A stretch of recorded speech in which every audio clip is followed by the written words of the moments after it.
Bom dia, boa tarde, boa noite. Estamos aqui mais uma vez para mais um Evangelho no Lar. Como sempre fazemos todos os domingos. Então, já com a nossa água, já nos harmonizando, para que possamos fazer essa conexão com os nossos irmãos, mas especialmente com o nosso Mestre Jesus. É assim que vamos encerrando o nosso domingo, sempre trazendo para junto de nós esse Mestre amoroso. Então, neste momento em que são 19 horas exatamente, vamos elevar o nosso pensamento a esse Mestre de amor e luz, agradecendo por mais uma semana que passou, pelas bênçãos que recebemos e pedindo o amparo, a proteção, o auxílio para mais este momento do Evangelho. Mestre amado, que tua presença seja sentida por todo aquele irmão que com fé nos assistir, nos ouvir e pedir aquilo que acha que necessita. Assim falamos porque sabemos que tu é quem sabes das nossas verdadeiras necessidades. Mesmo assim, te rogamos que derrames sobre todos nós, encarnados e desencarnados aqui, neste momento, ou aqueles irmãos que nos assistirão posteriormente, que derrames sobre todos tuas amorosas bênçãos, teus bálsamos salutares, e que possamos estarmos receptivos a todas essas benesses. Cuida de nós e fica conosco em mais este Evangelho no Lar. Que assim seja. Então, hoje nós vamos falar um pouquinho sobre o capítulo 5, itens 4 e 5, causas atuais das aflições. E como sempre trazemos André Luiz nos auxiliando no entendimento, ilustrando melhor sobre cada tema do Evangelho. E sobre esse especificamente, causas atuais das aflições, André Luiz, no livro Vivendo o Evangelho, que é uma psicografia de Antônio Baduy Filho, por este espírito que falamos, nos diz assim: ainda é tempo. É provável que ainda agora te vejas consumido pela amargura, lamentando os momentos infelizes que te levaram a erros e desvios. Cobriste de ilusões a alma frágil e ingênua que seduziste por capricho, declamando promessas impossíveis de cumprir. E injuriaste o corpo físico com abusos de toda espécie, indiferente aos apelos da moderação, minando a saúde e o equilíbrio. Sorveste a taça de prazeres desvairados em aventuras inconsequentes, dilapidando o patrimônio das horas e as possibilidades de realização. Cultivaste vantagens ilegítimas, movido por ambição e egoísmo, prejudicando o direito alheio. Abraçaste o vício por companheiro inseparável, surdo às advertências amigas, destruindo a dignidade própria e a harmonia interior. Desperdiçaste talento e inteligência, desprezando o dever nobre, para caíres no precipício do comodismo e da inutilidade. Agora que reencontras o Cristo em teu caminho, buscando os ensinamentos da Boa Nova, sentes o aguilhão da consciência e te vergas ao peso do remorso. Pensas nos prejuízos que causaste, nas dores que infligiste, nos desenganos que espalhaste, no tempo que perdeste. E no segredo de tua solidão choras em silêncio, imaginando-te a pior das criaturas. É verdade que não podes fugir às consequências de teus atos.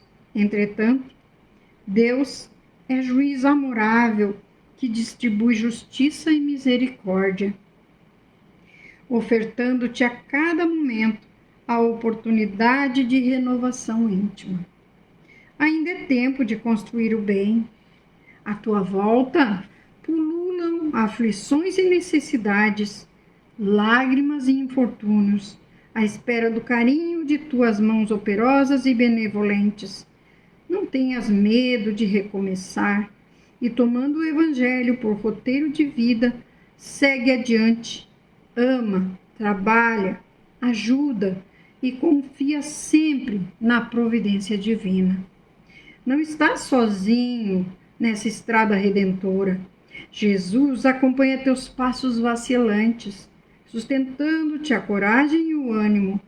E toda vez que sucumbes à paralisia do remorso, o Mestre Divino afaga-te o coração dilacerado e, acreditando na sinceridade de teus propósitos, fala a tua alma com firmeza e amor. Levanta-te e anda. Essas são as palavras de André Luiz para nós, com relação a esse capítulo 5, itens 4 e 5, causas atuais das aflições. E diz assim, nesse item 4, as vicissitudes da vida são de dois tipos, ou se quiser, tem duas fontes bem diversas que importa distinguir. Umas têm sua causa na vida presente, outras fora desta vida. Remontando à fonte dos males terrestres, reconhecer-se-á que muitos são consequência natural do caráter e da conduta dos que passam por eles. Quantos homens caem por seu próprio erro? Quantos são vítimas de sua imprevidência, de seu orgulho e de sua ambição? Quantas pessoas arruinadas por falta de ordem, de perseverança, pela má conduta ou por não terem imposto limites aos seus desejos. Quantas uniões infelizes porque são fruto de interesse calculado ou de vaidade, e nas quais o coração não se presta a nada. Quantas dissensões, querelas funestas, poderiam ter sido evitadas com mais moderação e menos suscetibilidade. Quantas doenças, enfermidades são consequência da intemperança e dos excessos de todos os gêneros.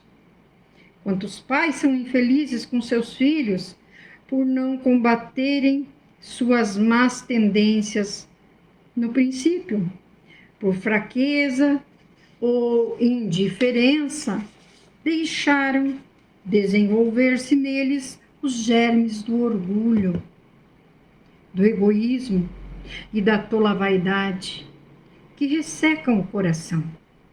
Depois, colhendo mais tarde o que semearam, espantam-se e afligem-se com sua falta de respeito e ingratidão. Que todos os que são feridos no coração pelas vicissitudes e as decepções da vida interroguem friamente sua consciência. Que remontem passo a passo à fonte dos males que os afligem e, na maioria das vezes, verão se não podem dizer: se tivesse feito ou não tivesse feito tal coisa, eu não estaria nessa situação. A quem, então, atribuir todas essas aflições, senão a si mesmo? Assim, o homem é, num grande número de casos, o artífice de seus próprios infortúnios. Mas, em lugar de reconhecê-lo, acha mais simples, menos humilhante para sua vaidade, acusar a sorte, a providência, a chance desfavorável, sua má estrela, enquanto sua má estrela está em sua incúria, em sua imprevidência, sua imprudência, né? Os males dessa natureza formam seguramente um notável contingente nas vicissitudes da vida. O homem só as evitará quando trabalhar para seu aprimoramento moral, tanto quanto por seu aprimoramento intelectual. Então, às vezes, queremos culpar, como diz aqui o texto, né? Ai, não tive sorte. Eu queria fazer tal coisa, queria conseguir tal trabalho, mas não me preparei, não tenho formação para aquilo. Queria porque achava um trabalho bom, mas não me preparei, não estudei. E aí chego lá e não passo no teste. Ou tenho a formação, mas por preguiça, por comodismo, não entreguei o meu currículo a tempo. Quando chego lá, alguém capacitado já pegou a vaga. Várias coisas são motivos que muitas vezes reclamamos sem termos direito a isso, né? Porque, na verdade, por Jesus nós nunca reclamaremos, nem quando temos direito. Mas é importante a gente lembrar. Aí, de muitas formas, eu adquiro algum vício e não faço nada para sair desse vício. A família inteira muitas vezes se esforça, faz sacrifícios, paga clínica, mas de minha parte não tem reciprocidade, nada faço. Então não tem como eu ficar culpando esse ou aquele. Como diz aqui, a irresponsabilidade foi minha, né? Mas existem aqueles casos em que eu não encontro nesta vida nada que tenha feito com que eu esteja passando por determinadas aflições. Então nos diz o Evangelho, está numa vida passada, mas nós precisamos lembrar que nós semeamos e agora estamos colhendo. Então que possamos agora plantar, semear o melhor de nós, todo o bem possível, todo o amor, para que possamos colher já nesta vida alguma coisa de bom, de produtivo, né? Alcançarmos o progresso moral, intelectual, material, não é? Que a gente possa sempre lembrar disso. E o roteiro sistematizado, como sempre trazemos, nos diz assim: qual a origem das aflições que se sucedem em nossa vida? Tem duas origens bem diferentes, aquilo que falávamos. Umas têm sua causa na vida atual e outra em vidas passadas, né, em existências passadas. O futuro não é surpresa atordoante, é consequência dos atos presentes, aquilo que eu falava antes. Vamos semear o bem para depois colhermos. Antes de ser bons ou maus para com os outros, somos bons ou maus para nós mesmos. Por quê? Porque quem vai colher a semeadura do bem somos nós. Quem vai colher o que semeamos de mal somos nós. Então, quando vamos praticar algum ato de maldade que não condiga com os ensinamentos do Mestre Jesus, precisamos pensar, colocar na balança. O que devemos fazer diante dos males que nos afligem? Fazer uma sincera autoanálise, pois ela nos mostra nossa responsabilidade na maioria desses males. Então, com muita humildade, devemos corrigir nossos erros em nosso próprio benefício. Aquilo que falávamos dos vícios, não é? Mas tem muitos tipos de vícios, né? Tem bebida, comida, né? Fumo, tem muitos vícios. Aquelas pessoas, né, que têm o hábito do remédio, do medicamento, né? As hipocondríacas, né? Então diz aqui, devemos fazer tudo o que nos for possível para a correção dos nossos erros. Essa autoanálise atrapalharia a espontaneidade de nossas ações? Mas é claro que não. A espontaneidade não isenta a responsabilidade. Quando a gente começa a nos autoanalisarmos, automaticamente a gente vai parando de fazer aquilo que a gente sabe que não condiz com os ensinamentos do mestre e, portanto, se eu semear o bem, eu vou colher o bem, se eu semear o mal, eu vou colher o mal. Então, isso fica bem claro na nossa mente e a gente vai colocando em prática, aos poucos, porque nós sabemos que a natureza não dá salvo. E aí diz assim, que a espontaneidade não isenta a responsabilidade, por isso que nós precisamos antes já ter isso como meta de vida. Aí nós seremos espontâneos no bem. Vigiando nossos pensamentos e buscando adequar nossas ações aos ensinamentos de Jesus, evitaremos muitos dissabores. Devemos vigiar constantemente nossos pensamentos e nossas ações para não cair na repetição de um erro. E como evitar os males que nos afligem? Trabalhando para o nosso melhoramento moral, tanto quanto para o nosso aprimoramento intelectual, tomando sempre por base os ensinamentos de Jesus, trabalhando com amor e vivenciando os ensinamentos de Jesus, evitaremos as aflições. Nós sabemos que seguir Jesus não é simples. Jesus era só amor, não se ofendia, não se incomodava com nada, não reclamava de nada. Nós estamos tentando, mas temos muito que aprender, né? Muito que colocar em prática desses ensinamentos. A lei humana alcança certas faltas e as pune.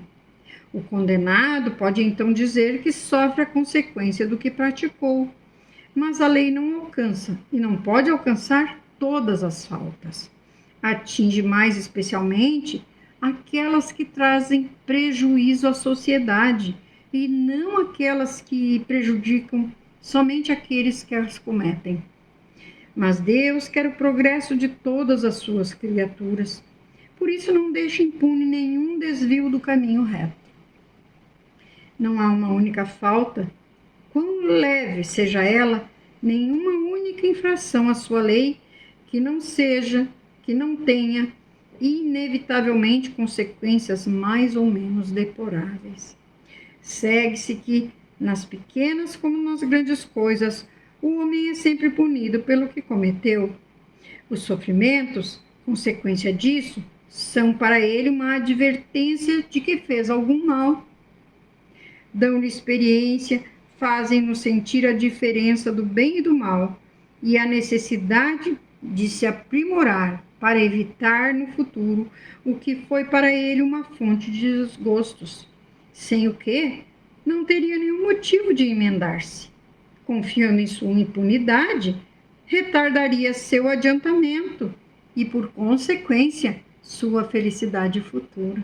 Então, se a gente pensar que não terá consequência nenhuma, porque poderemos sair por aí praticando mal, desejando mal, nada vai nos acontecer, não daria certo, né? Aí a gente confiaria e retardaria com isso o nosso adiantamento e, consequentemente, a nossa felicidade futura estaria ameaçada.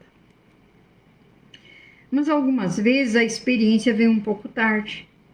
Quando a vida foi dissipada e perturbada, as forças foram desgastadas e o mal é irremediável. Então, o homem se põe a dizer: se no início da vida eu soubesse o que sei agora, quantas faltas eu teria evitado. Se fosse para recomeçar, eu me portaria de outra forma, mas não há mais tempo.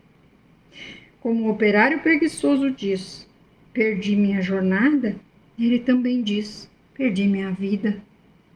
Mas assim como para o operário, o sol se levanta no dia seguinte e começa uma nova jornada que lhe permite reparar o tempo perdido, também para ele, após a noite no túmulo, brilhará o sol de uma nova vida, no qual poderá aproveitar a experiência do passado e as boas resoluções para o futuro. Então, quando acontece isso, não conseguimos atingir, não conseguimos fazer aquilo para o que viemos, não cumprir a nossa missão, nem fazer os nossos resgates que precisamos, né? Cumprir as nossas provas, as nossas expiações.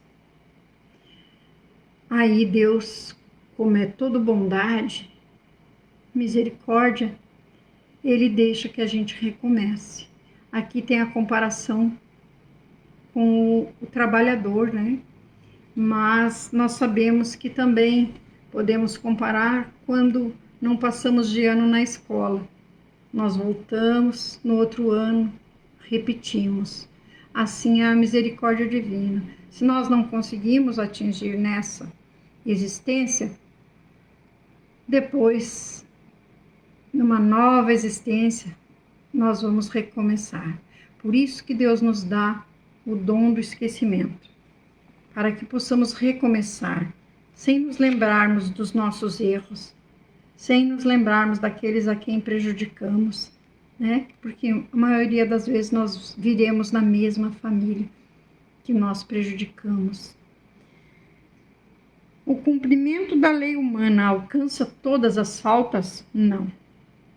A lei humana alcança apenas as faltas que prejudicam a sociedade, e não aquelas que prejudicam apenas os que as cometem. Estas são punidas pela lei de Deus. Deus quer o progresso de todas as suas criaturas e, por isso, Ele não deixa impune nenhum desvio do caminho reto. E qual a finalidade do sofrimento do homem? Adverti-lo de que ele errou. Os sofrimentos dão a ele a experiência, fazendo-o sentir a diferença entre o bem e o mal e a necessidade de se melhorar para evitar novos erros.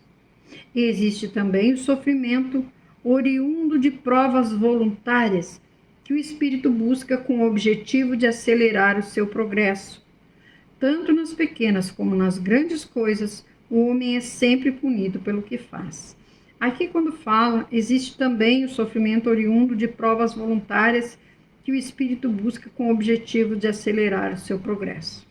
Então, é quando aquele espírito já um pouco mais evoluído, ele pede, né? Ele vem em benefício quase sempre de uma comunidade, da humanidade, ele sofre duras, árduas consequências, mas ele evolui mais depressa, ele acelera o seu progresso espiritual.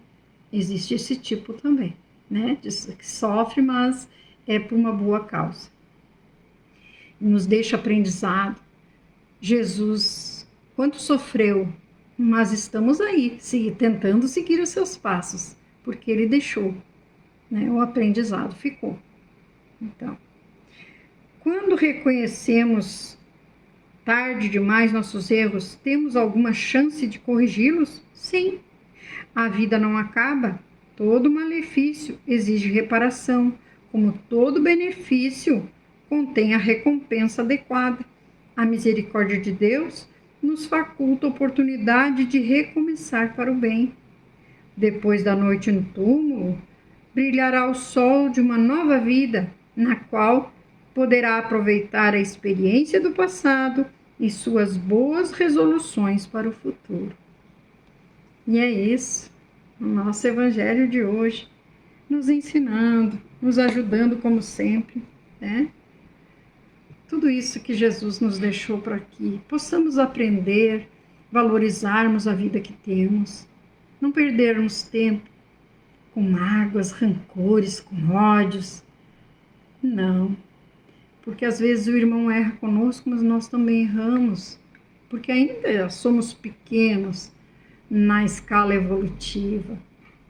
Então, que possamos, aquela oração de Santo Agostinho, não de São Francisco de Assis, fala muito bem isso, não é?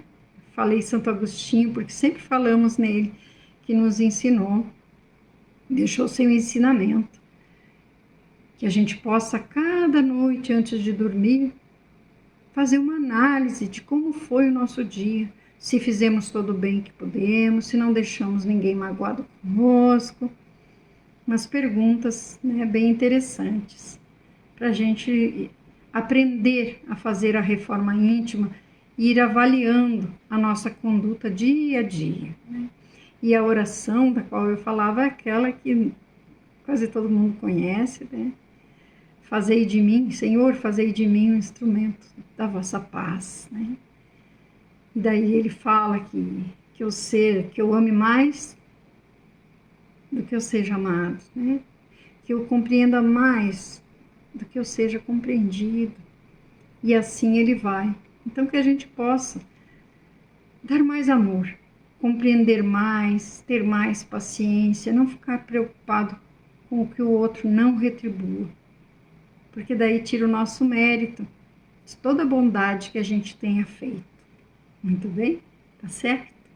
Então estamos encerrando aqui o nosso evangelho de hoje, agradecendo a Jesus, a nossos anjos de guarda, nossos mentores, por estarem conosco.